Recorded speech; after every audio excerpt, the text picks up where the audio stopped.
Hello? We're going. We're starting because we've got a lot of people online who are sitting and watching the slideshow over and over. Anyway, I'm Sylvia Rodriguez-Case, chair of the board for PAFTA's Peace Action Fund of New York State, and I want to welcome you all. Thank you so much. It's great to have this room filled with supporters, people that are making sure we can get our work done. I'm going to be very brief because we have a big program here. I just want to say one thing, that the reason we can do the work that we're doing is because of your support and keeping the wonderful staff that we have. I spoke about them last time. It's 12 months later, and they're unbelievable, so I feel even stronger about it. We have Emily Rubino, who's she's our executive director, and you'll see a lot of her tonight because she's moderating and she's got a lot in the program to do. And then we have Ashley Crowther, who you probably have not seen too much because she's putting the whole thing together and working back with the technical people there. But she's our Director of Communications and Operations. That's the title, yes. And she does an amazing job. And a lot of the wonderful graphics you see are her work, and she's very talented. And she keeps everybody abreast of what's happening every week, all the events. So thank Ashley for her work. I think she's back there. But hopefully you'll see her at the reception. And then we have Margaret Engel, who is our Student and Campaigns Coordinator. I believe that's the title. And she's doing the great work to get, you know, that we're trying to diversify our peace group. They've been doing a great job of getting campuses to sign on and do a lot of work. And you'll see quite a few of those people here tonight. They're helping us a lot. And so I think we have 14 chapters at this point throughout New York State, and we're very proud of that. We also have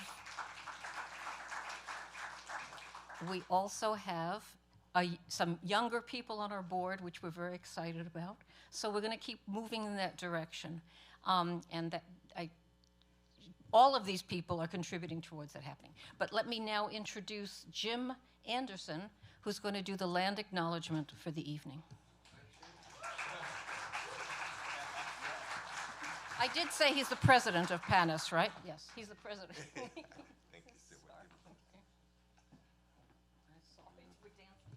Well, good evening, good day, and let me tell you just how beautiful you look in the radiant power in this room. I mean, this is like a vacation, you know, hanging out with you. But let me do this land acknowledgement. You know, every year we've been doing this everywhere, not just us, but other organizations.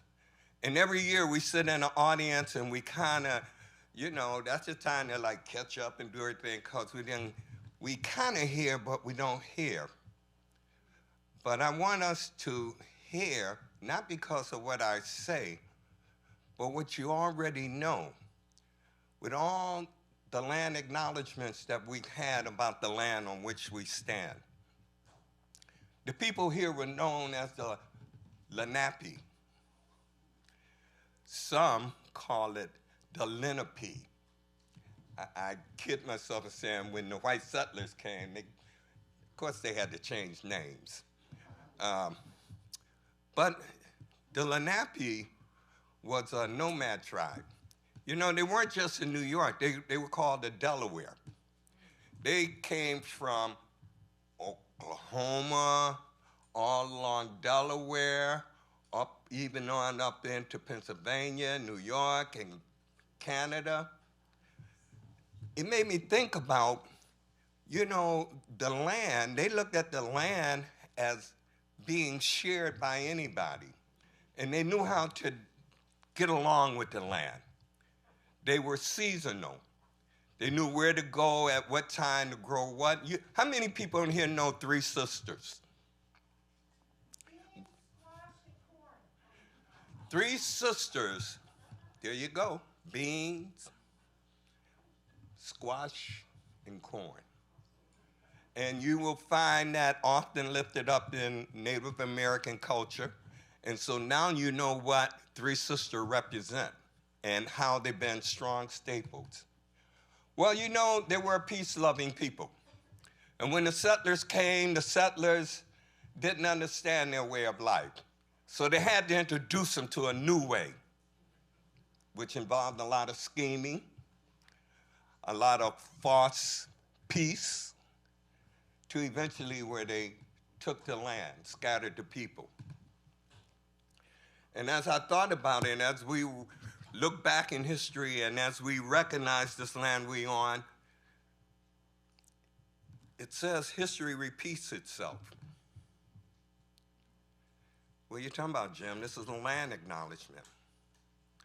I could not do this land acknowledgement talking about the Lenape and what they experienced and let go by us what we are experiencing in our lifetime right now. I don't need to say a lot of words, but I left a demonstration in Buffalo against my congressman.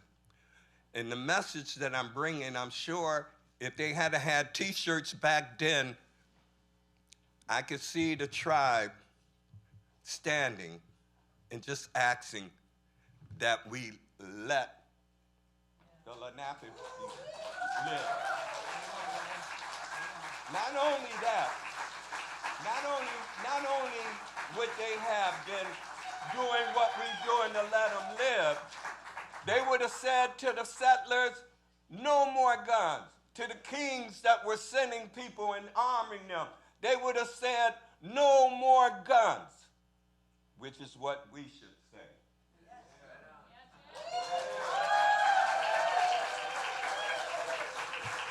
So my land acknowledgement is this. We know where we are today. We know who land it was, and we honor it with our presence. But more than that, there's land all over the world. And just like the Lenape, we should treat the land as hugely valuable to everybody everywhere. Our money can go around the world. Why can't people go around the world? Not war. War is what destroyed the Native American nations and split them. War right now is what's about to destroy Gaza and many more countries that we don't even talk about. I took a little more time. I'm finished with my land acknowledgement, but I think it's important to draw the connection. History is just not history. History is something for us to know so that we don't repeat it. And at this moment, we must stop arming Israel so that we don't have another massacre on the planet in our history. Thank you.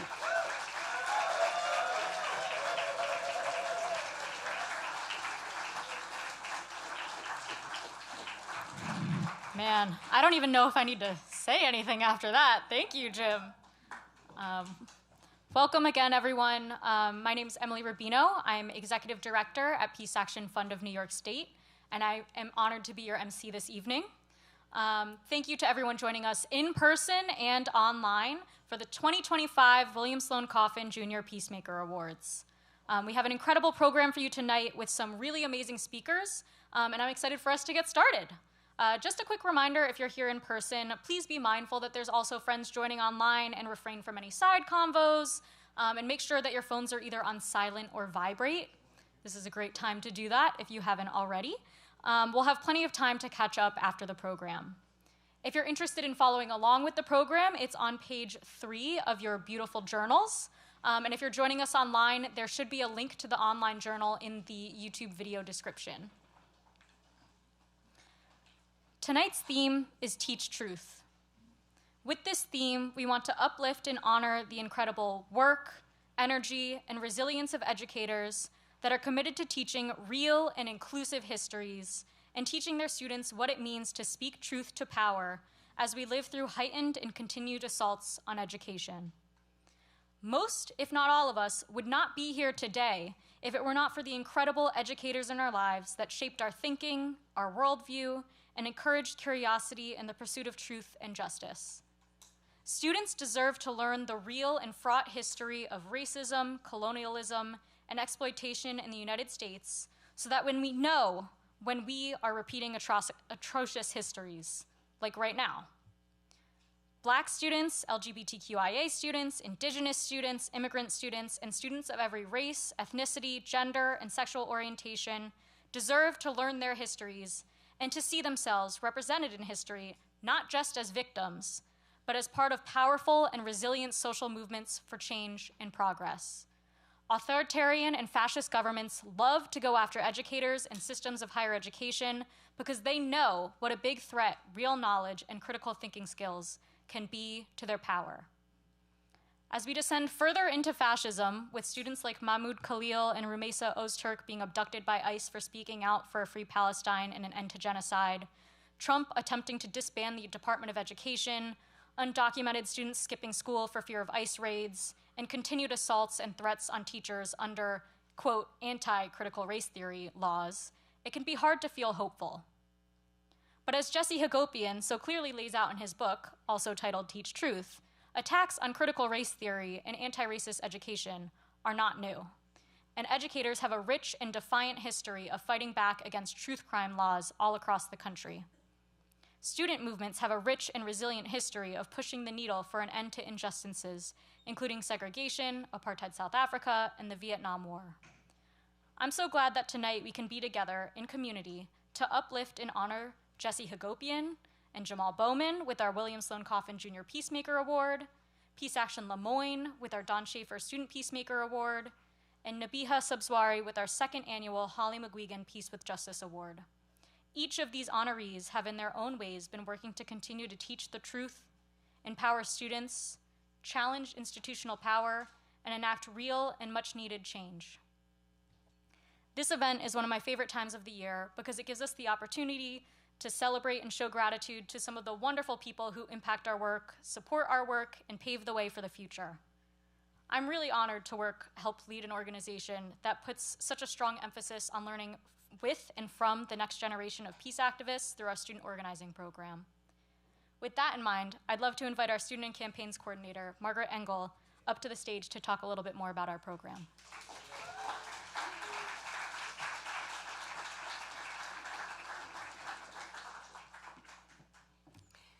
Thank you, Emily, and good evening, everyone. My name is Margaret Engel. I'm the Student and Campaigns Coordinator with Peace Action New York State, and in this role, I get to oversee our campus organizing program. And since 2011, the program has uplifted student voices across the state in the form of Peace Action chapters. These students organize and campaign around a number of critical peace and justice issues. These past 2 years especially, they often have had to persevere against the wishes of their university and the federal government. I'm sorry, I lost my place. But their courage and commitment to demanding a peaceful future inspires us to do the same. Our student organizers wouldn't be able to do this without the support of the PAFNIS community. In fact, this program exists because of the Shaffer family's belief in the power of student voices. And we're lucky to be joined tonight by Robert Shaffer, who will share a few words about the Don Shaffer Student Peacemaker Award.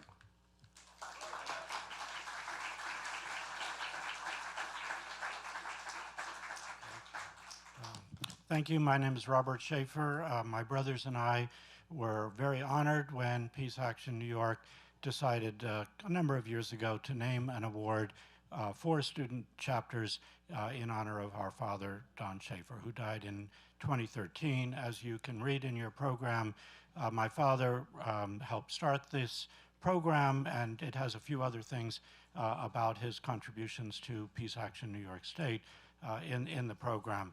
And I'm thinking about my father in terms of this little talk. He was involved in a lot of things, a lot of organizations, peace and civil liberties and many, many others. But helping with student work was something that was a constant through his career. He and my mother, well, they met in high school, but they worked closely at Brooklyn College. They both graduated in 1949. My mother was on academic probation for leading an unauthorized demonstration against what was termed at that time Universal Military Training, UMT, which is kind of like the draft. It wasn't an encampment, but there were some similarities to some of the issues today. My father's FBI file includes correspondence between the president's office of Brooklyn College and the FBI about some of his student activities on campus. That's in the not quite McCarthy period, 1948, 1949. Then I remember as a 8 or 9-year-old have a fundraiser at our house for the Mississippi Freedom Summer Bail Fund. Actually, there was mail that came to our house, didn't have our name. It said Mississippi Freedom Summer Bail Fund. There were these all over the country, but my parents helped organize one on Long Island, and those, of course, were primarily college students who were going down to try to organize people, blacks in the South in Mississippi, to register to vote. My father spoke at numerous high schools on Long Island against the Vietnam War, in some cases debates with people who were in favor of the war, spoke at my junior high school, it was called then, and my high school in the late 60s. He headed the Gene McCarthy campaign in our congressional district, and he talked, I was 13, but he talked about the college students who took a semester off to work in the office and canvass. And in those days, they actually wanted volunteers to lick envelopes and write address labels. You know, some of you remember those days. And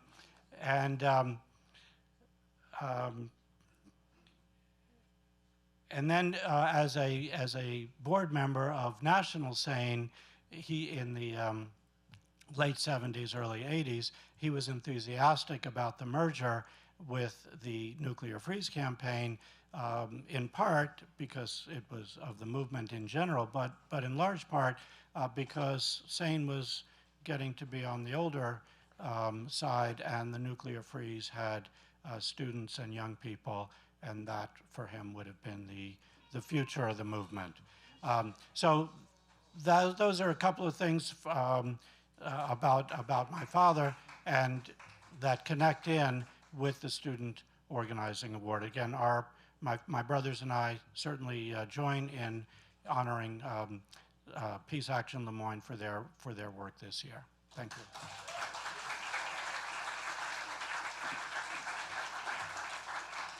Thank you so much, Robert.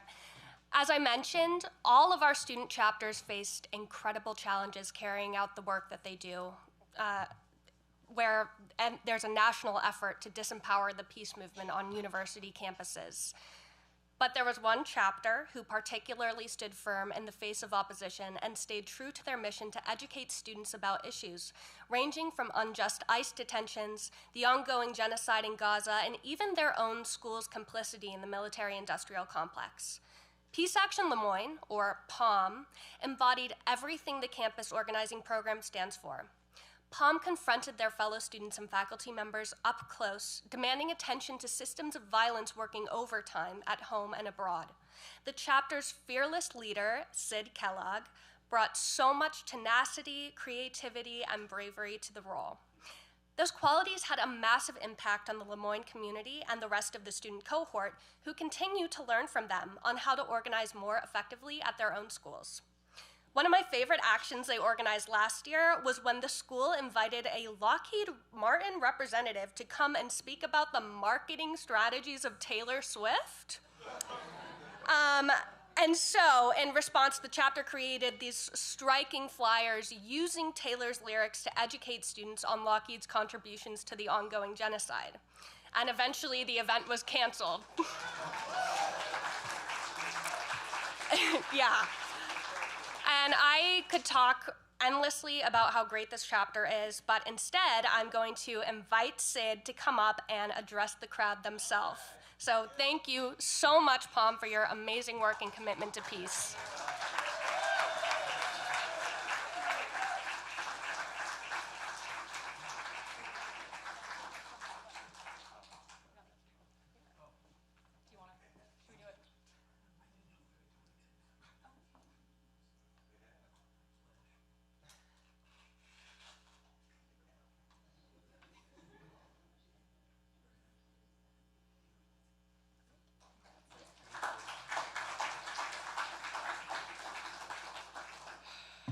Hello. I'm very nervous. All right. You got this. Good place to be nervous. Thank you. Hi, everyone. My name is Kellogg, and I am the current chapter president of Peace Action Lemoyne. I am so honored, excited, and very nervous to be receiving this award on behalf of my club and my school for the work that we did last semester. I would like to quickly thank all my board members and the faculty support that we get at Lemoyne. Without all of them, none of this would have been possible. Last year, we intensified our efforts to educate about the genocide happening in Palestine and defend the right to resist Israeli occupation and violence. We students hosted a series of teach-in events around Palestine. Some were documentary screenings. One was a presentation event that we students created ourselves and presented in collaboration with our Lemoyne SJP chapter. We hosted also an event by Dr. Mohammed Elfar, a doctor with Doctors Without Borders, who led a humanitarian relief mission in Gaza back in the winter of 2023 to 2024. In addition, we hosted a workshop and walkout with El Progreso and many other clubs from Lemoyne titled A Day Without Immigrants, teaching the role that immigrants play in the great economic growth that this country and its profiters enjoy, as well as the important fact that we are all settlers in this country unless we are Indigenous Americans.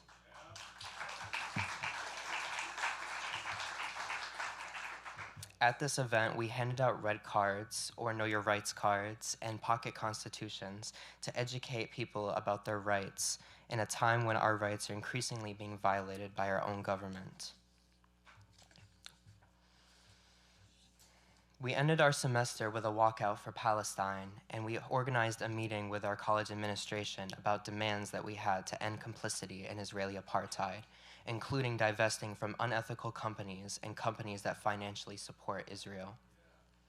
Our meeting was unsuccessful, unfortunately, and we were expected to come back to the table at the start of this year. That has not happened. This year, we are continuing our work for Palestinian liberation, and we will continue to pressure our admin and leaders to meet with us and meet our demands. I'm very excited to continue this work among some of the greatest people I could ever meet and work with, including Peace Action New York State. Thank you all. Thank you for giving me this opportunity, and thank you.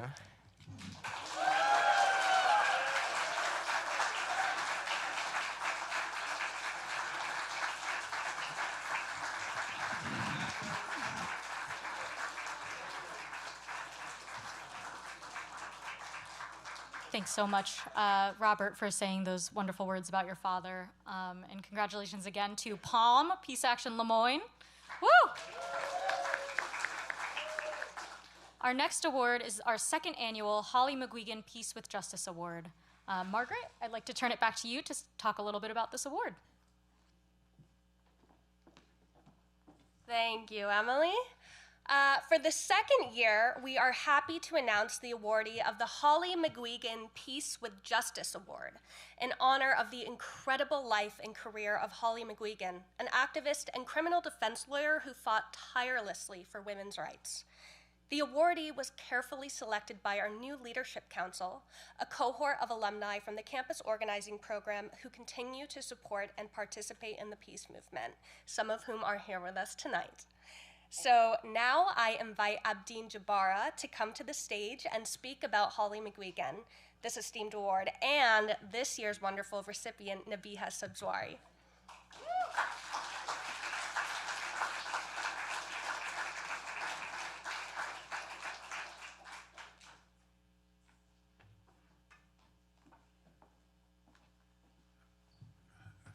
Thank you all for coming this evening. This is the second annual Holly Maguigan Peace and Justice Award. It is one of 3 awards being given here in New York in Holly's name. One is at the NYU Law School and for a student in the law school where Holly taught.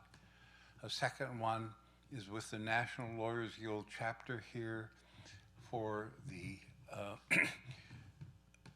the monitors of the demonstrations, the lawyers that go out and monitor, but most importantly is this award with the Peace Action Fund here in New York State. I am so honored to have been able to participate with them in this giving of this award, and to see that the quality of the awardees that are selected, that they give great deal of attention to. Last year, it was one young gentleman who has gone on to graduate school at upstate New York. And today, Nabiha, who I should tell you, Nabiha in Arabic means wise one. And she is not only wise, but she is diligent. And that is that combination of wisdom and diligence is what makes the progress that we are all looking for in this country. And it's the young people that are doing it on the campuses all over this country. I am so proud to be here this evening and to see all of you, for some of you for the second year. And I welcome Nabiha to come up and receive this award.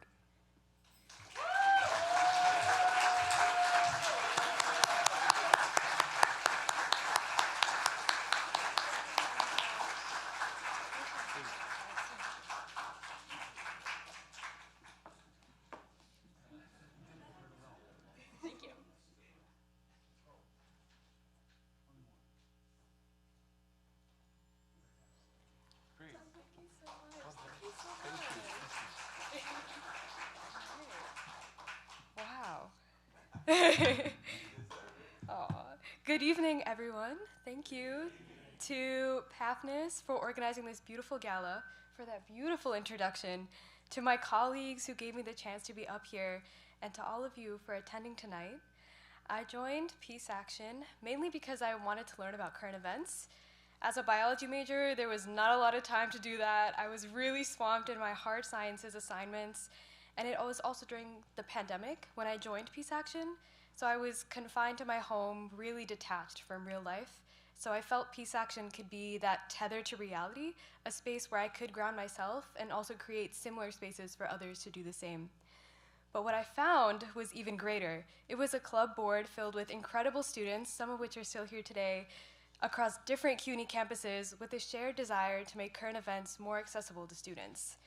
But our efforts eventually evolved into sharing current events despite, as some of the topics we would share would result in pushback and even harassment, which we obviously were not protected against. But we continued because it mattered. In 2021, I led a Peace Action for Palestine fair, an event to discuss what was happening, fundraise for medical aid, and showcase the beauty of Palestinian culture. And I saw students volunteer their time to come to this virtual event prepared with presentations on Palestinian art and culture that inspired them.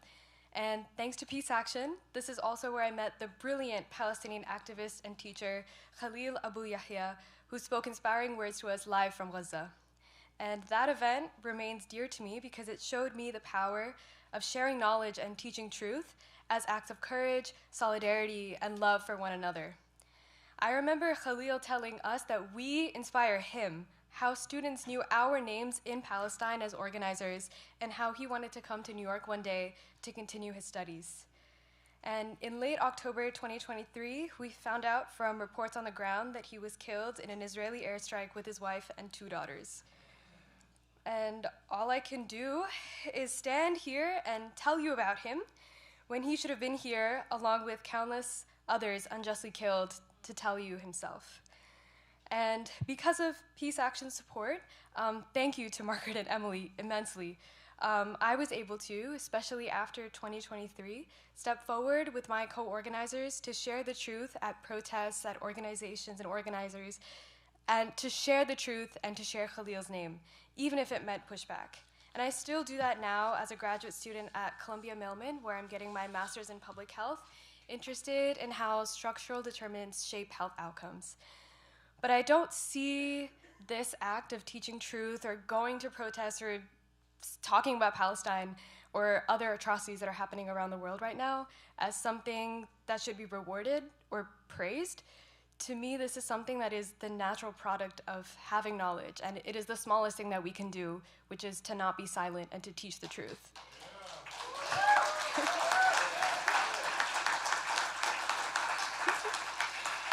Honestly, I drafted this speech so many times. Like, Emily and Margaret are so patient with me because this was redrafted so many times. Because every day brought some unprecedented challenge to free speech, which made it so hard for me to figure out what I even wanted to say to everybody. But it also helped me kind of hone the message that I want to leave you all with today. To resist coercion into submission, we must continue learning. And if we have the privilege to, we must share what we learn. Knowledge shapes the way we see the world and gives us the tools to refuse. And when we disseminate our knowledge, our stories, and the stories of those who can't be here to tell it themselves, we create a collective liberation that stands firm in the face of censorship and erasure. So in line with the theme of this gala, I encourage us all to teach truth as acts of courage, solidarity, and love for one another. And in this spirit, I close with the words of Assata Shakur, knowledge will help set you free. Thank you.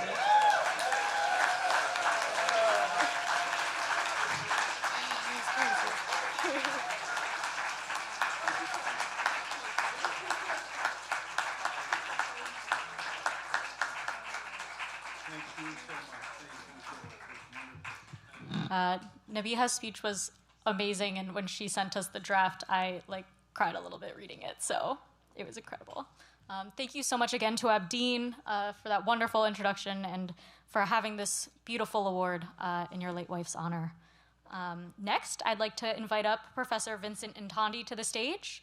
Dr. Vincent Intondi is a professor, historian, and author of many books who is widely considered the preeminent authority on the intersection of race and nuclear weapons and is a longtime friend of PAFNIS. He's also the managing editor of the recently relaunched Nuclear Times magazine. And he's going to talk to us both about the Teach Truth Honor Roll, which you can find in your journals, and also about our first William Sloane Coffin Junior Peacemaker awardee tonight. So, Vincent.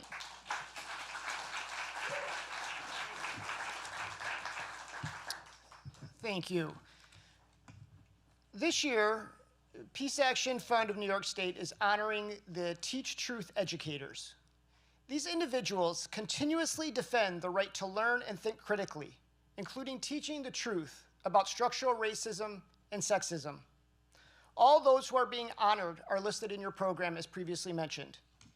These educators have created institutes, curriculum, lesson plans, and taught courses that are now being banned in some states. They take risks to change students' lives, make sure their students are seen, and refuse to bow to the idea of becoming the United States of amnesia. Some have broken barriers to become the first person of color, member of the LGBTQIA community, or women in their positions.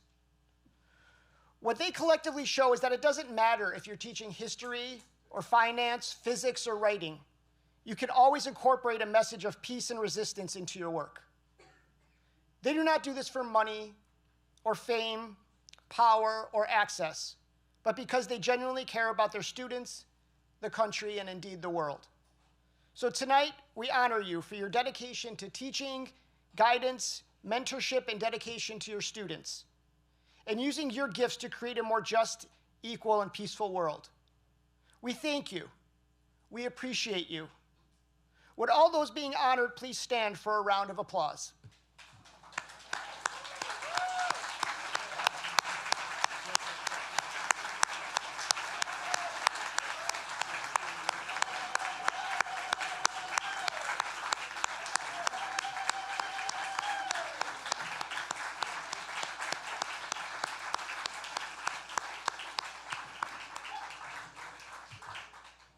Thank you. And for those in attendance, please stick around for after the program for up here we're going to have a group photo.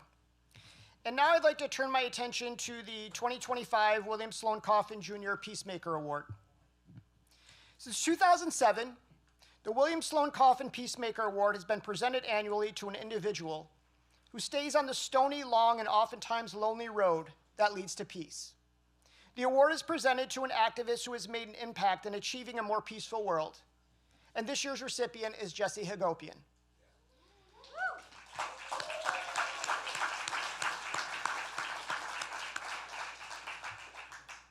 Jessie is a nationally recognized educator, speaker, and a writer known for his unwavering commitment to truth and education. For over 2 decades, Jessie has been on the front lines of public education. As a classroom teacher, curriculum builder, cultural thought leader, mentor, and organizer, working to center student voices and reimagine what education in schools can be. He teaches ethnic studies at Seattle's Garfield High School, his alma mater, which has such a rich and important history all of its own. He serves as an editor for Rethinking Schools magazine, is the author of Teach Truth, The Struggle for Anti-Racist Education, which will be available after this at the reception for purchase, is the co-editor of Black Lives Matter at School, Teaching for Black Lives, Teaching Palestine, Teachers' Unions and Social Justice, and editor of More Than a Score, the new uprising against high-stakes testing. He directs the Teaching for Black Lives campaign with his In Education project and founded the Black Education Matters Student Activist Award to support youth leadership in Seattle. Jesse's commentary has been featured in the New York Times, The Washington Post, PBS NewsHour, CNN, Democracy Now!, and more. His work has earned national recognition, including the Courageous Leadership Award from the Academy of Education, Arts, and Sciences. That's the official stuff. To me, Jesse is a friend, an inspiration, and a revolutionary. He doesn't just write and teach. He's in the trenches.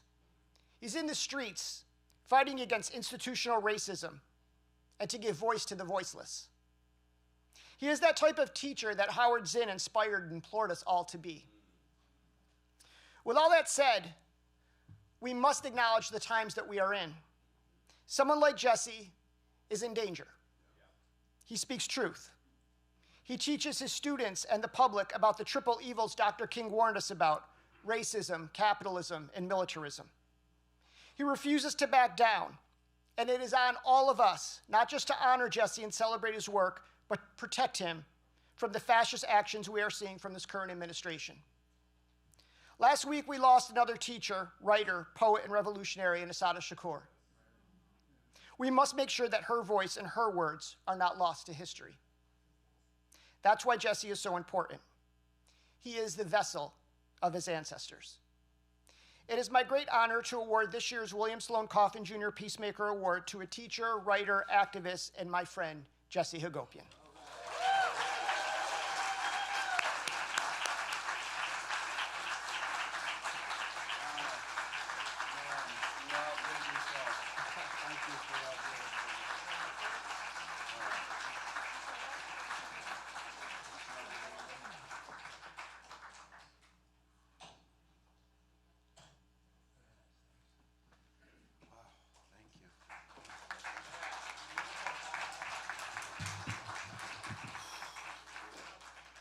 Wow. Vincent, thank you so much. That was beautiful. I really am humbled by that introduction. Thank you to Peace Action and to everybody who organized this event and made it possible for me to come out here. It means so much that my work in struggles for social justice and against militarism and war have been recognized in this way.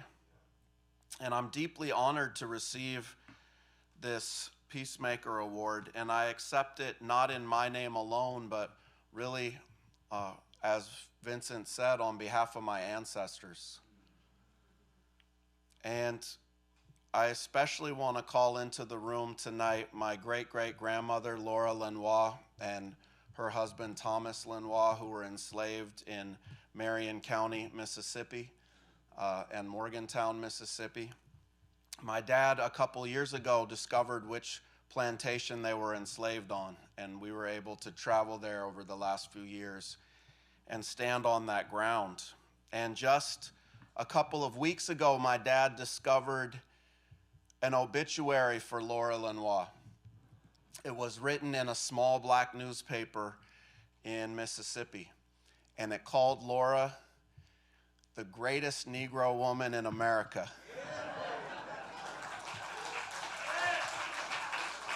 Incredible. It was an incredible discovery.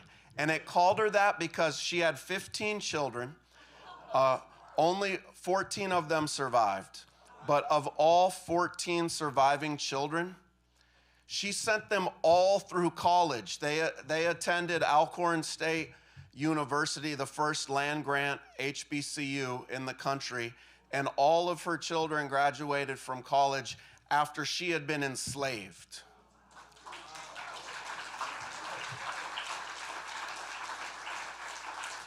One of those children is my great-grandfather, York Alonzo Lenoir, and York's became a teacher and then a principal, and he married another teacher, his wife Ivy, and the two of them traveled around Louisiana and Mississippi starting schools for black children. This is at a time when the Ku Klux Klan was burning down schools because black education disproved white supremacy, right? And so when I say I am accepting this on behalf of my ancestors, my fight to ensure that I can talk about my family history with the students and the educators that I work with is what I'm talking about. Can I even just say the honest truth of what happened to my family? In a lot of states, you'll be charged with what I call a truth crime, right?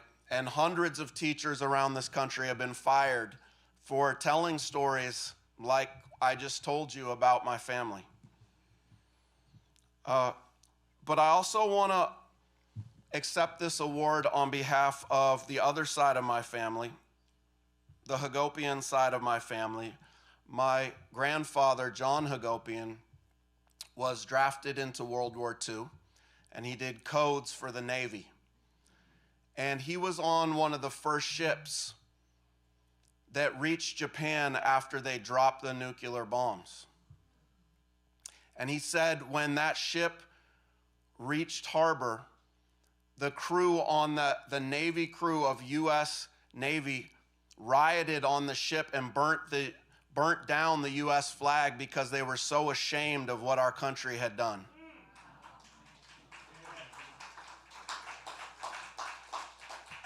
When he returned to the United States, he joined an anti-war group and was organizing against wars.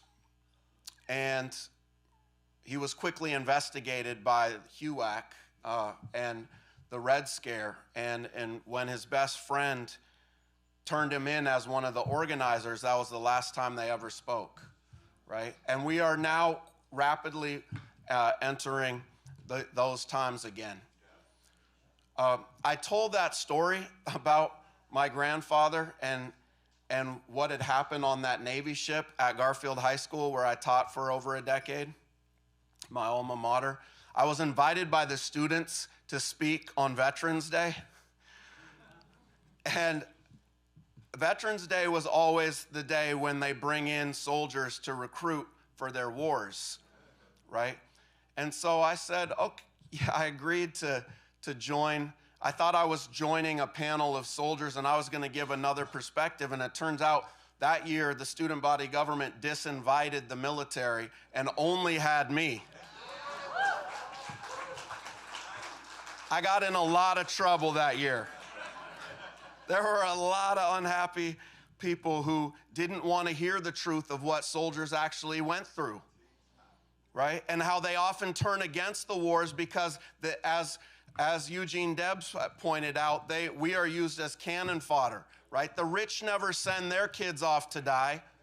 They want you to send your kids off to die in these wars, right? And we have the right to teach the truth about people who stood up to wars and stood up to racism. And that's what this struggle has really been all about. And, you know, William Sloane Coffin once said, quote, "The world is too dangerous for anything but truth and too small for anything but love." And I hope that animates my pedagogy, my organizing, and my activism. That's why I wear this keffiyeh tonight. for the love of Palestinian people.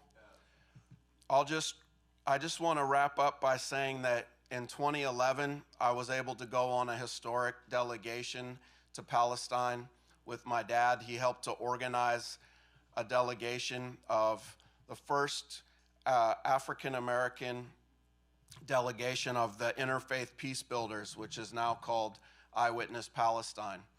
And I went with a group of black folks, wide range of ages, but it included many veterans of the civil rights movement. And when I went to see Israel and Palestine with them, and I heard from this woman, Gloria, who was one of the first black teachers to integrate a school in her county in Mississippi. She told me that what she saw in Israel was worse than the Jim Crow segregation that she experienced in the Mississippi South. And then I knew what was going on there, right? And that was the everyday apartheid, not the genocide that we're seeing right now.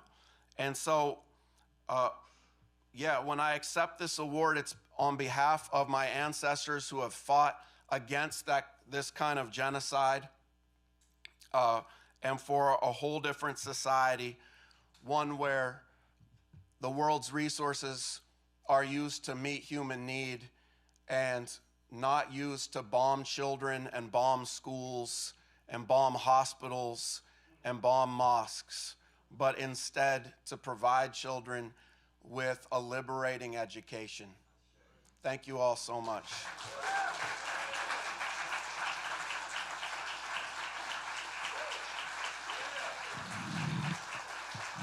Thank you so much.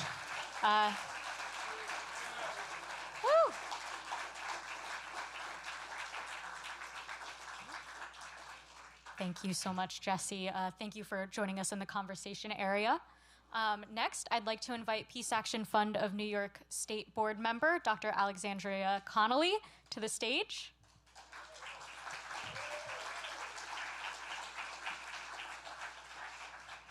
Good evening. I feel like the energy's too low in here. I'm an assistant superintendent. I'm around kids all day long. I'm gonna need y'all to bring the energy a little bit, all right? Let's give it up again, all right? Let's go, all right, all right, all right. I have the distinct pleasure of introducing Dr. Jamaal Bowman, lifelong educator, former U.S. Congressman, who has dedicated his career to transforming communities through an equity-driven lens and equity-driven leadership. He received his doctorate from Manhattan College, and his research was centered in trauma-informed and culturally responsive governance. His leadership is rooted simply in the belief that every child deserves the opportunity to thrive, that they can be a productive member of society. As the founding principal of the Cornerstone Academy for Social Action in the Bronx, Dr. Bowman led the school to a top-tier growth scores in New York City, doubling math proficiency, and building a center curriculum that prioritized social and emotional development and community partnerships. Let's give it up for that.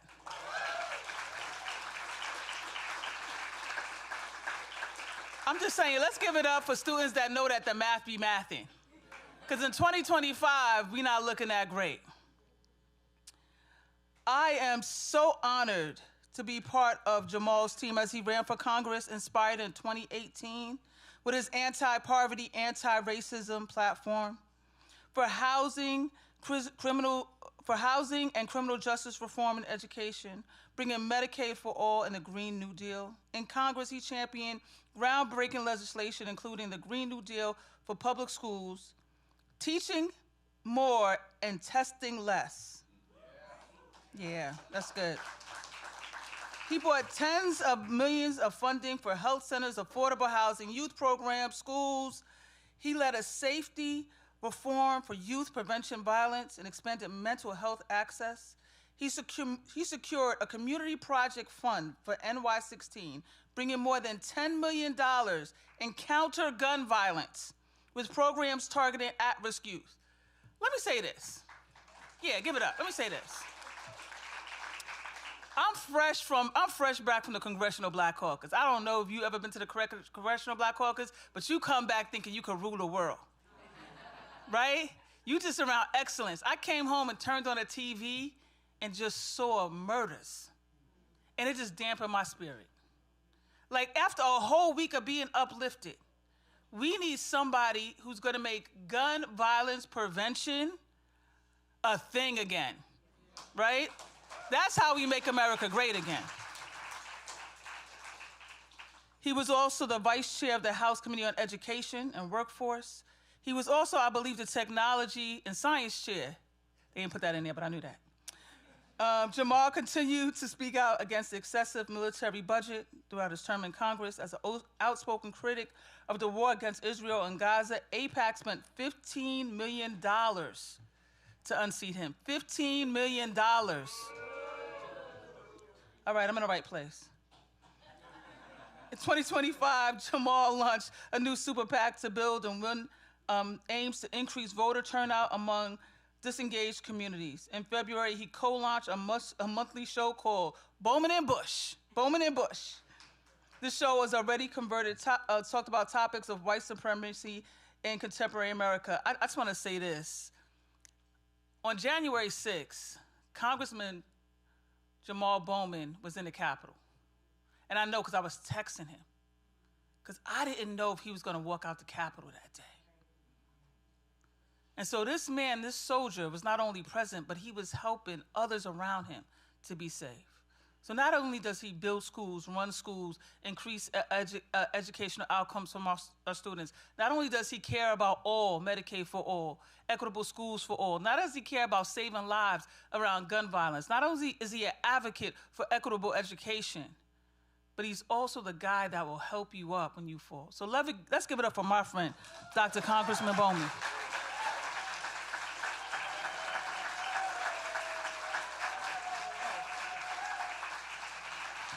He's smiling that hard because I'm never that nice to him.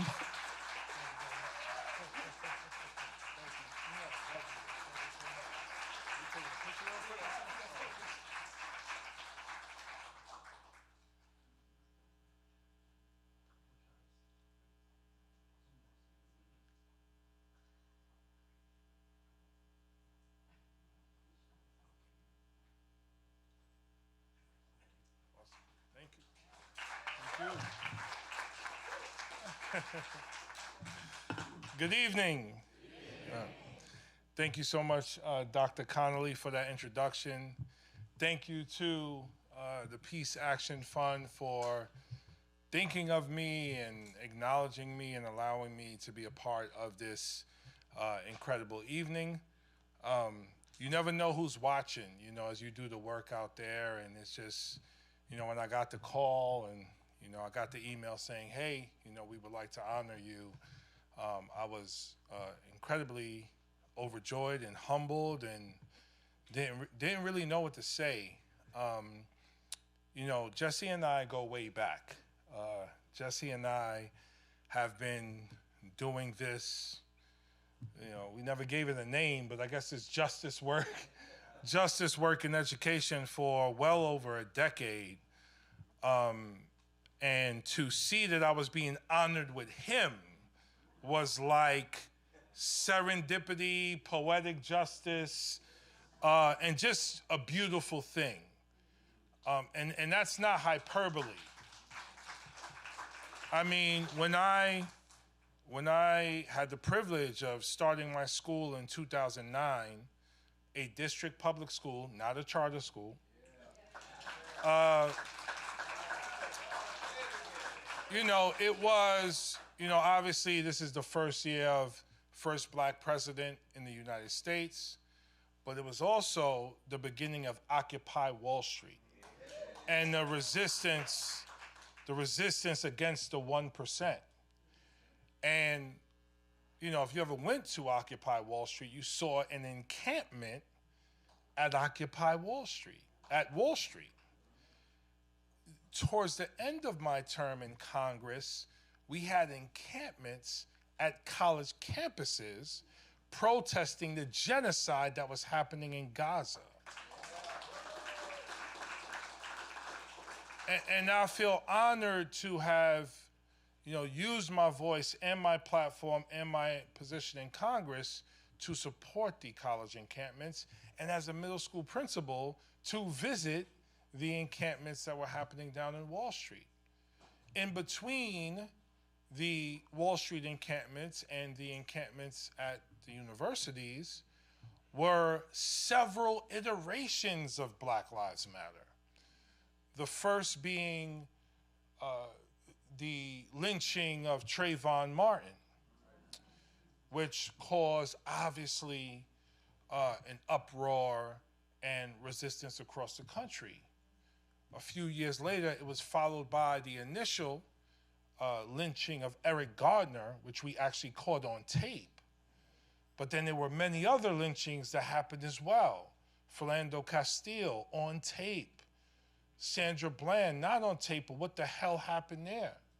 Breonna Taylor, on and on and on and on.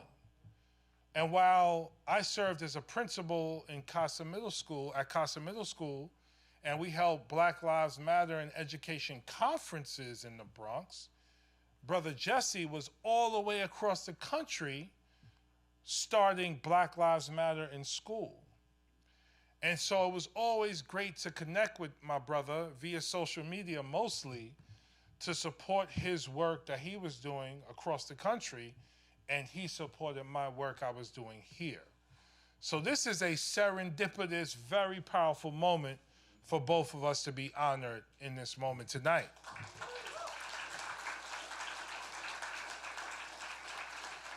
And so, as a middle school principal, I try to, and those who know me know this, I try to bring a revolution to my kids every day.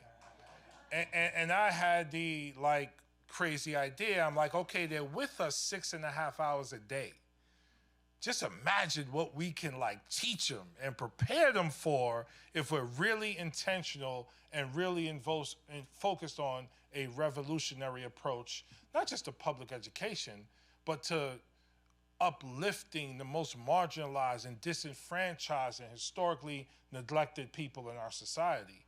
That was our mission as a middle school. And so every day we tried to do that. And at one point, I began to feel sort of numb and disempowered, Jesse, because our kids were still dying in the streets of New York every day, and the streets of Los Angeles and St. Louis and Seattle and all across this country. And our elected officials gave barely lip service to it. And so I had the crazy idea to run for Congress. Who the hell is this middle school principal who never ran for nothing before in his life, running for Congress? But I ran because I wanted to do more for my kids. And while I was running, we had another lynching that happened in the middle of my race. And this one was the most public of all. It was George Floyd. And George Floyd had someone kneel on his neck for over 7 minutes, almost 8 minutes. He was lynched in front of the country and the world. And it started the world uprising. And now in 2025, we have people telling us he wasn't killed, he died because of a drug overdose. This is the current state of America that we are living in. And so, Jesse, I want to steal some of your remarks and also say that I accept this award on behalf of my ancestors as well. But I also accept this award on behalf of my students, because it was my students, and always has been my students, that have inspired me to do every damn thing that I tried to do. It was always them. And as someone who went to New York City public schools, who was a badass kid in New York City public schools, who got suspended multiple times from New York City public schools, and had to leave New York City public schools so I could graduate from high school and have a chance, who lost friends in New York City public schools to gun violence, who have friends do 20 years in prison, who went to New York City public schools. I accept this award on behalf of all of them. Because, Jesse, you and I and everyone in the audience, we have a responsibility to do our best and to be our best, and to uplift those who the system continues to ignore. And when I stood up for Gaza in 2023, October 2023, called for a permanent ceasefire in Congress, when I did that, it wasn't, to the point that was made earlier, it wasn't about being courageous. It was common sense. It was about humanity and human rights. It's about a military-industrial complex that spends trillions on war and death of brown children across the world versus a diplomacy and a liberal democracy that we're supposed to be. And after the attacks of October 7th, we immediately had legislation on our desk written by AIPAC that told us, you better sign this. You better sign this resolution supporting the state of Israel or else, because these attacks were unprovoked. Now, I'm not a person who condones violence in any form. However, can we teach the truth, please?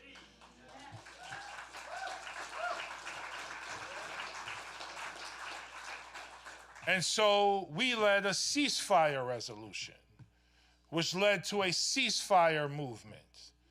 And we called it a genocide December 1st, 2023, as I partnered with my friend, soon-to-be mayor of New York City, Zohran Mamdani, on a hunger strike in front of the White House. Because we center humanity and we center the best of what we're capable of being. That is our charge. That is our role. That is our responsibility. And to work in a Congress, and I'll close with this, to be in Congress with Democrats and Republicans who acknowledge the lives lost on October 7th, as they should, not acknowledge the lives lost post-October 7th at all, as if they do not exist. It's completely inhumane, it is evil, and it is not what America is supposed to be. Because all of us have a vision of America and a hope and a dream of America that's better than it's ever been, because we know the truth of our history. And so just thank you for this award and for this day and for this honor. And we got so much more work to do, y'all. And I just look forward to continuing to fight and organize and love on one another, because we need love as well. And freaking win for our children and our children's children and for generations to come. Thank you all so much. Thank you.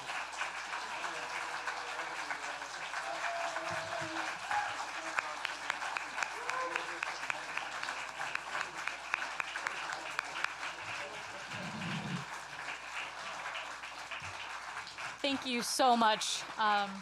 Such an honor to be here with you, Jamaal Bowman, and with you, Jesse Hagopian. Sid, can you also come up to the conversation area? I'm going to pass it back to Dr. Connally to be moderating tonight's discussion. So take it away, Alexandria. I don't want no hot mics. That's what got Jamaal elected. No, I'm just joking. So, I am so happy to be here. I'm so happy to be with all of you today. We're just going to do a quick panel to talk about teaching truth. Is that okay with you? Yeah. All right. So we'll start with Jesse, and Congressman, you can jump in. Can you talk briefly about the historical context? Oh, wait, hold on. Sorry. First things first. They're trying to erase history, so We gotta make sure we get it.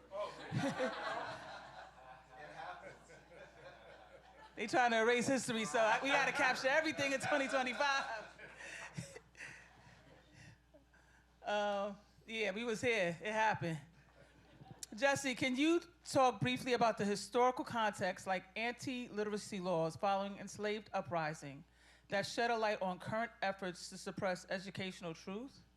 How much of these current efforts do you see as a backlash to the recent social justice movements such as Black Lives Matter or Me Too? Yeah, thank you for that question. It's so important to put the current moment in historical context. And you hear all the time people say, what's happening in our schools is unprecedented. And I would say it is terrifying. It's rising fascism, but it's not unprecedented. Unfortunately. In 1739, a man named Jemmy led the Stono Rebellion in South Carolina. And he marched with a banner that read "Liberty!" And he went from plantation to plantation, gathering enslaved people to fight back for their liberation. And when the militia came and put that down, they not only wanted to murder Jemmy and all of the revolutionaries, but they wanted to murder the idea of liberty. They wanted to murder the ability of black people to ever write that word or think that word again, right? And so the very next year, in 1740, was the first anti-literacy law in the colonies, right? And it carried with it the death penalty if you were caught learning to read or write.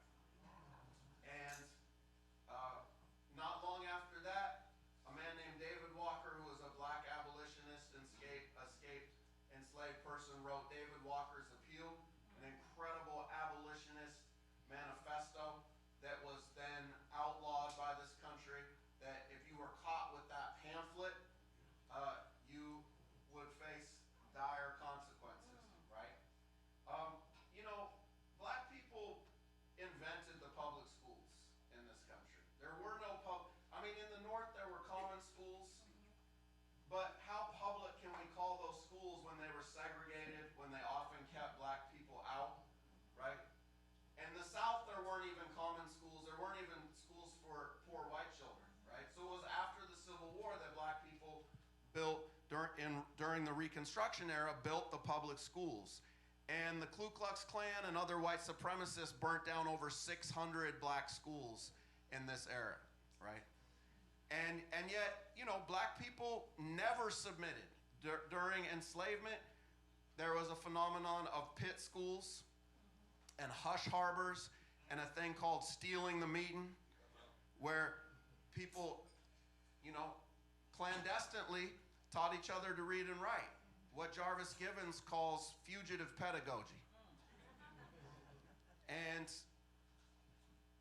when Reconstruction happened and black people came up with the idea for truly public education, built the schools, allowed white children to benefit from those schools, right?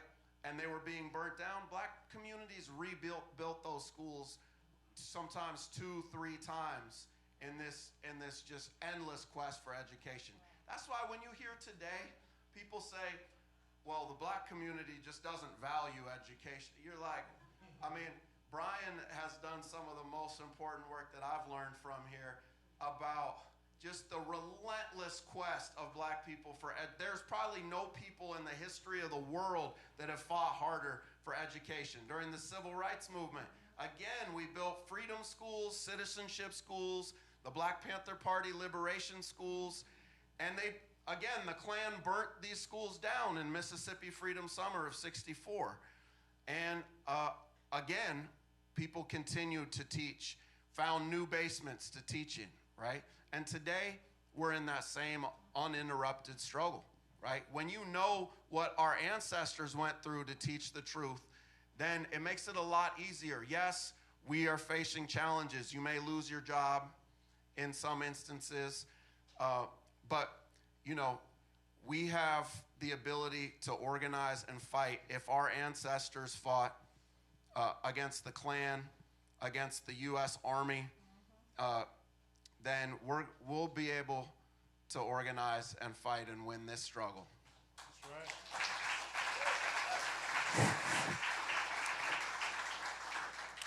Yeah, I would just underscore and associate myself with everything that's been said, agree with all of that. I would just add, so we are in a moment where radical pedagogy and radical education and radical learning is needed more than ever in our lifetime, probably. But I would also offer and argue that it was needed before President Donald Trump. Because the idea that certain groups of people are inherently more intelligent or intellectually inclined or academically inclined than others is an idea that is as American as apple pie. And it's a part of the DNA and the infrastructure of American political, economic, and education systems. What's most insidious about this idea is the internalized superiority by certain groups and internalized inferiority by other groups. So if a black mom or dad is just trying to help their kid get by and survive versus thrive, whereas other communities are raising their children to lead, we are supporting the cycle of systemic oppression and racism that exists in our economic and education systems. So what I would offer is we all need to be radical teachers and radical learners and engage in radical education and radical pedagogy in everything that we do. And so, I mean, shit, sometimes I'm in my crib. Congressman. And I'm sorry, I'm a congressman. I'm a doctor. I gotta chill. But sometimes I'm like, you know what, man? I'm gonna just get on social media, pick up a book, start reading to the camera, and start having a conversation about the book in the camera, and I wanna share it with as many young black boys as possible. Because how many Jamaals in New York City public schools are being marginalized because their name is Jamaal and they dark-skinned and they live in the projects? So for me, our work has always been, but even more so now, has to be that radical pedagogy, which is what Bell Hooks has called for over the course of her entire career. Critical pedagogy, radical pedagogy, Paulo Freire, pedagogy of the oppressed. Like, we gotta live that. This is not just words on the paper. This whole idea of banning books and burning books and anti-literacy laws and closing the Department of Education, man, bump that. I won't curse. Because the books are there. And if the books are there, pick one up and read them to some kids. And have a conversation with the kids about the book. And go into a public, I don't care what public school it is. Go into a public school somewhere with some books, read with some kids, and do it once a week for the entire school year. I guarantee you, if you love reading and you're passionate, those kids will love reading too. And then they'll pick up books on their own. And our bureaucracy of compliance versus actual learning is killing kids. We have a bureaucracy of compliance. Check these boxes, you're doing great. You're highly effective. No, we are killing kids. We have seen kids killed in our communities because there's not a curriculum in the school system that freaking loves them. So everything we do, rooted in, unapologetically, we love our kids, all kids, especially the most marginalized ones. Yeah. And when we do that, the game has changed. Let me just add very brief. Is this on? Yeah, just very briefly to that, I wanted to say that they wouldn't be coming for us if they didn't see the kind of power and influence that we're having, right? And you know, for a long time, they were, for decades of my life, they were happy with just the hidden curriculum by just, you know, leaving out Black history, leaving out LGBTQ plus history from the textbook, and you know, and assigning it, leaving it off the test, and then making high stakes tests drive curriculum. But the problem for them was the 2020 uprising changed the game, right? Young people got in the streets and said, we are not gonna live in a country that says we're the freest nation on earth and we gotta watch people get lynched on our phone every day, right? And they said, that means our teachers have a responsibility to teach us. How did we end up in a country that professes to be the freest on earth, and yet we have the highest prison population of any country in world history? We're talking about the Roman Empire. Doesn't hold a candle to the United States, right? So what are these contradictions, right? The kids were demanding that, and then we won Black Studies in Seattle in 2020, right? We, all across the country, police officers were removed from schools and ethnic studies programs were put in, and that's what's terrified them. They saw that kids wanted to learn the truth, that it was beginning to happen for the first time in a long time, and they are scared of the power of the truth, right? And so we often feel under siege, like there's consequences, like we're alone, like this is incredibly hard, and yet we have to remember that the reason why they're coming for us is because we're very powerful. All right. I also just want to note that the former history teacher and he has to state that enslaved Africans that were freed built historically Black colleges and universities which still stand today.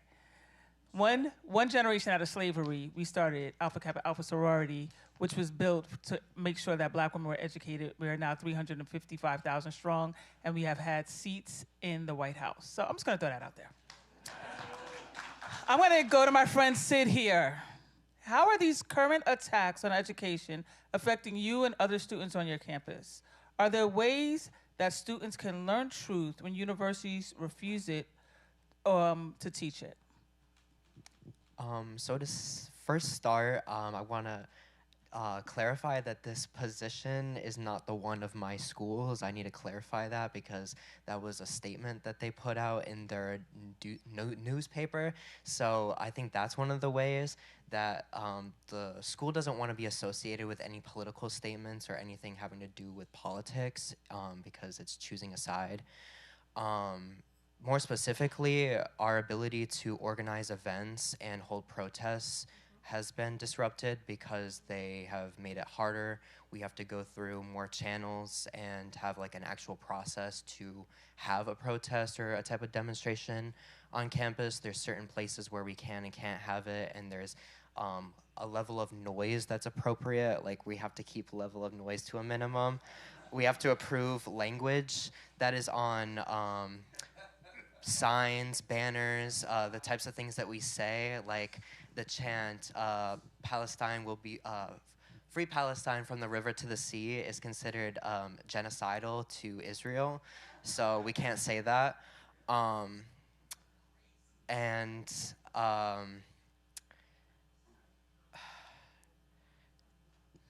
So what can students, if there were students out there that wanted to do something, what do you suggest that they do?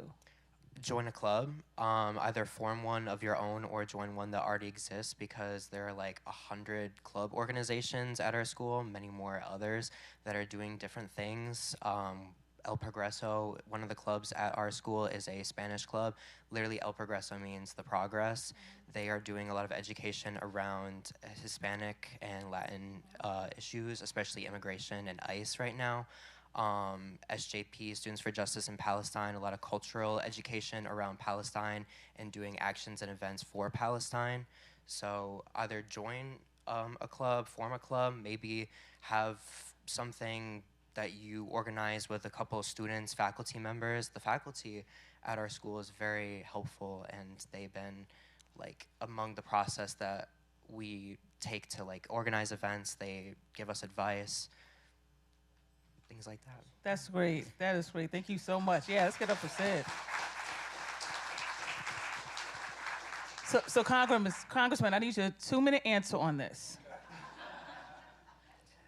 Based on your this is such a provocative question. Based on your experience in Congress, how do you think going forward Congress can address the havoc Trump and his administration are wreaking on the U.S. educational system? I feel like I already know the answer to this question.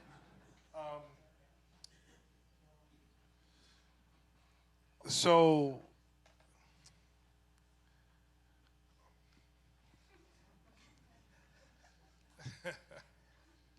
Be kind. So my short answer is Congress can't address it.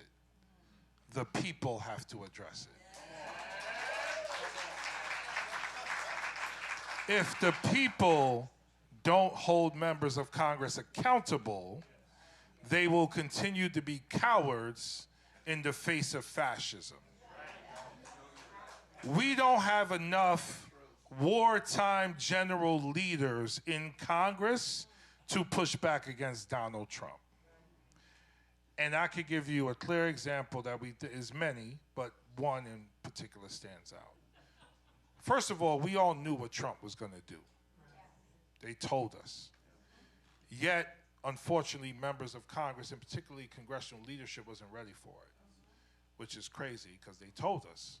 So Elon Musk comes in, and he takes a chainsaw, his metaphor, not mine, to congressional offices, federal offices. And there was a scene at one office where you literally saw a man standing in front of duly elected members of Congress, not allowing them into a building, which was the Department of Education, because of orders from the executive branch. That was a moment for us to just burn the whole shit down.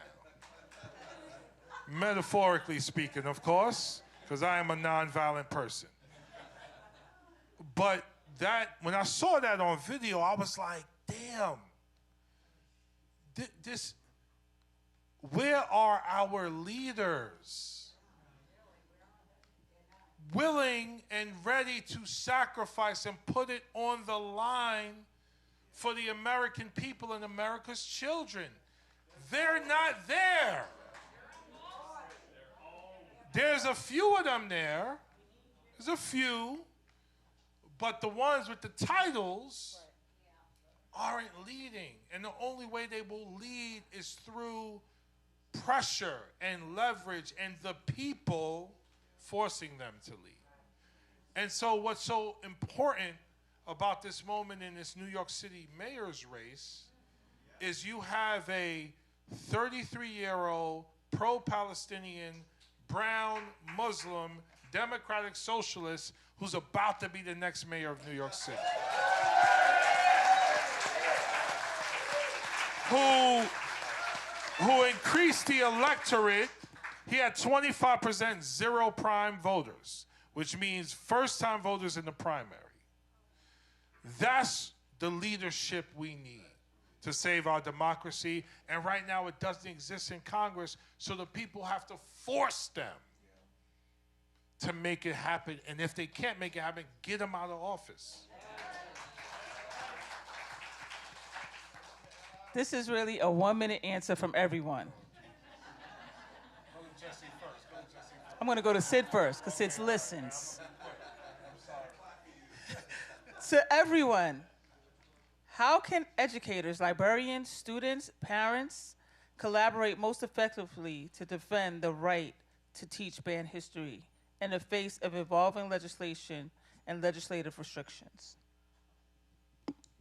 Much like what he said, to pressure people in power to do the right thing. I mean, pressure college administration to, if it's the law, to ban these books, to break the law because the law isn't right in this case. To be able to form groups like reading groups or study groups to where students can come and read these books or teach them if they want to, so that they're still being able to learn the material. Yeah, that's good. I'll be quick. You can't ban knowledge. So I don't care what they try to do. I don't care what the law is. The knowledge is infinite. And so as long as the knowledge is infinite, just do it. Teach whatever the hell you want to teach. We don't need permission to teach. We don't need permission to learn. I don't care what they ban, we're going to do it anyway, right? And it's infinite. And so if, they ban certain books, listen to Rakim's whole first album. Or KRS-One's first album. Or Public Enemy's first album. Or X-Clan's first album. The audience don't get none of these references. Which is kind of interesting. These are hip-hop albums from the golden age. These are our first teachers. We didn't get Black history in schools. We got it from someone named Chuck D, who's the lead artist in Public Enemy. Y'all don't know this, son? This is peace action. This is why we gotta teach Black history in school. And or movies, documentaries. The knowledge is everywhere. It's infinite. Just teach it. We don't need permission. Yeah. Shout out to those first teachers. A lot of people think the problem is just Florida, and Florida is really bad. In Florida, the official state curriculum says that slavery was of, quote, personal benefit to black people. That's not the Ku Klux Klan youth handbook. That's the official state curriculum, right? So Florida is bad, but it is now almost half of all children in the U.S. go to a school where their teacher is not allowed to teach the truth about race, about gender, or about sexuality. So this is the key question. Because Trump knows that his whole fascist program is predicated upon capturing the schools. Because you have to teach people that there was nothing better than this, that this is the best we can do, that people have never resisted, that there's no way to fight back. You have to train people to believe that, and capturing the schools was the first thing he did, if you notice the order, right? And then he began with the sending the troops and all of the rest of it, right? And so we got to fight back. And I'll just end with a story from to show what I mean from my teaching career. So when I first started teaching at Garfield High School, I taught in AP U.S. history, and they wanted me to teach to the test, and Jamaal knows I don't do that. So I went to the Zen Education Project where I work now, and I started using all the lessons off their website. And so I taught about the history of abolition, right? And all the students become members of different abolitionist organizations, and they have to debate each other in class about how are we going to end slavery? What are the best strategies and tactics to get it done? And then they compare what they came up with what the actual abolitionist organizations did, and they learn history that way. We did the same thing with the Civil Rights Movement. They all become members of the Student Nonviolent Coordinating Committee, and they have to debate, should we allow white people to join our group? A real debate they had, right? Should we focus on voter registration or direct action tactics, right? They debate the real debates, and then they compare what SNCC did in real life. And we did it with the Vietnam War and on, every social movement I could. And then at the end of the year, yeah, I didn't teach to the test, but they did very well on it, right? But I told them that they didn't pass the test then. They passed the test the next year because the state legislature voted to cut billions of dollars from education during the Great Recession. And me and a group of teachers went to the state legislature, and we mic checked the room in the meeting where they were getting ready to cut the budget for our kids. And we said, we are at the scene of a crime. And we read out the state constitution that declares education to be the paramount duty. And so we said that it's not only immoral that you're cutting the budget, it's actually illegal. And I held up some plastic handcuffs, and I invited them to come into my custody for a citizen's arrest. Now, this may shock you, but the police officer in the chamber didn't have the same interpretation of the law as me, and he arrested me instead. But my students saw that. And the next day I get to Garfield, and this kid comes running up to me, says, "Mr. Hagopian, it worked." I was like, what do you mean it worked? What are you talking about? He said, well, I started a Facebook page called Free Mr. Hagopian, and here you are. And I was like, right on, man. Thanks for getting me out. But I'll just end by saying the most incredible thing happened next, which is he changed the Facebook page to walk out against the budget cuts. And in 24 hours, they had created a pamphlet to show what the budget cuts were doing, what classes they would no longer have. They organized a walkout to march to City Hall. They got their picture in the New York Times, and they started a citywide movement of walkouts that in just a couple months later, the state Supreme Court ruled that, yes, the legislature was in violation of the state constitution and made them add billions of dollars to the budget. That's what we have to do. We have to organize at the grassroots with students who know their history, who use the lessons of the abolitionist movement to apply today to our social struggles today. Let's give it up for this wonderful panel.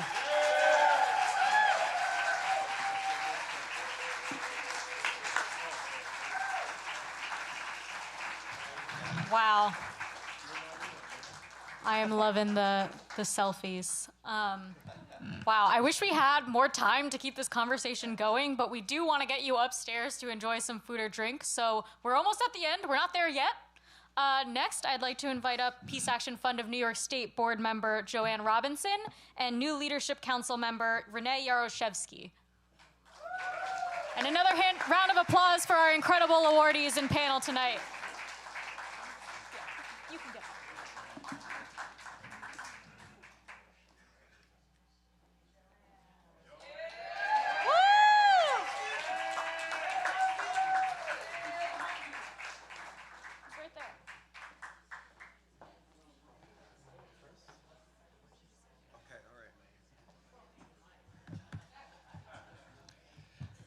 All right, hi everyone. My name is Rene Yaroshevsky. I'm a son of Jewish Ukrainian immigrants born and raised in Queens, and I'm a proud alum of the student organizer program of Peace Action New York State.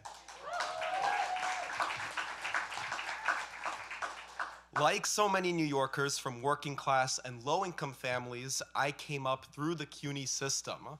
My university experience showed me the many contours of oppression, of exploitation, of barbarity that constitute empire. My education ignited within me passions and frustrations and hopes amidst Trump's first term, and Peace Action was the avenue for channeling all of that into building a better tomorrow. Alongside my fellow organizers from all across New York State, I worked on college campuses to get more students and more faculty involved in stopping the relentless war machine and the encroachment of fascism. We led workshops on women's rights and healthcare, led panels with policy experts and activists from all over the world, and organized events like the Peace Action for Palestine Fair. It was through Peace Action that I was able to meet Halil Abu Yahia alongside Nabiha. He regularly worked with me and other student organizers to showcase to the world his lived experiences under the Israeli occupation, his friendships with Muslims and Jewish activists from all over the world, his aspiration to become a doctoral candidate after obtaining his master's degree, and his imagination of a world bound by solidarity and justice. Given my own activism and desire to pursue a doctorate, I was inspired to see someone forge bonds across borders and strive for education against insurmountable odds. His entire life was dedicated to the principle of teaching truth. Now, Halil was murdered by the state of Israel, but his vision lives on. It needs to live on. It is imperative that the students of New York lead the movement for peace and justice. It's essential that we play our role in stopping this genocide against the Palestinians. We have the analytical tool set to understand what's happening. We have the energy of youth, and we are at the heart of the imperial core. We just need the resources. That is why I am putting out a call for donations to the student organizer program of Peace Action New York State. The students that came after me need your support because the people of Palestine need theirs. The people of Ukraine need theirs. The people of the Congo need theirs. The people of Sudan need theirs. And the working class of our very own New York State and New York City need theirs. So please, please, please donate. Thank you.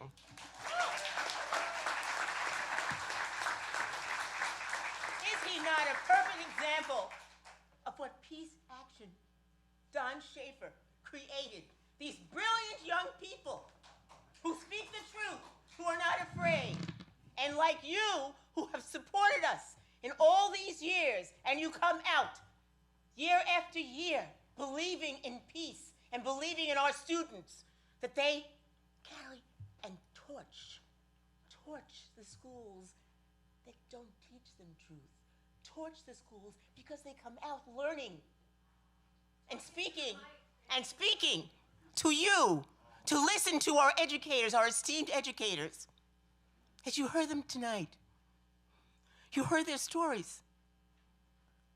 You heard the cries. You heard Nabil talk about the young man's family that she knew and that was crucified. Now it's up to you. You out there, you've got envelopes in your journals, you've listened, and you've taken in all the wonderful things that you've heard tonight by this brilliant young student who is a product of Peace Action. To these brilliant educators, authors, who have educated us to educate. Now you go back to your council people, you go back to your legislators. Like they said, call, get on the phone. But before you do that, put some money in that envelope for Peace Action, and let's help them create and continue the work that they do. And then you will have peace of mind because you know that you have helped make a difference tonight, and that you continue, and that you thank the people like Sally Jones and Tara Curtin and Ashley Cruther, who created that wonderful journal, and Sylvia Rodriguez Case, and all of the people that you hear tonight who've made it, and our young doctor, new board member, Alexandria Connally, gave color, and make you out there get those envelopes out. You see the baskets outside, and you go upstairs, don't forget, put your money so you can create the wonderful work of Emily and this wonderful student here. And here, there's a basket, David Jones, Sally Jones' husband. Put that money in the basket and make it work. Make it work. Hell yeah. Your money helps make it work. Thank you. Thank you so much, Joanne and Rene. Ashley Crothers. Did I not say Ashley Crothers? You said Ashley. Yes. Yes. Make it work. Put your money there. Hell yeah. Thank you, Joanne. Thank you. As Joanne and Rene mentioned, if you didn't know, this is a fundraiser. We need your money.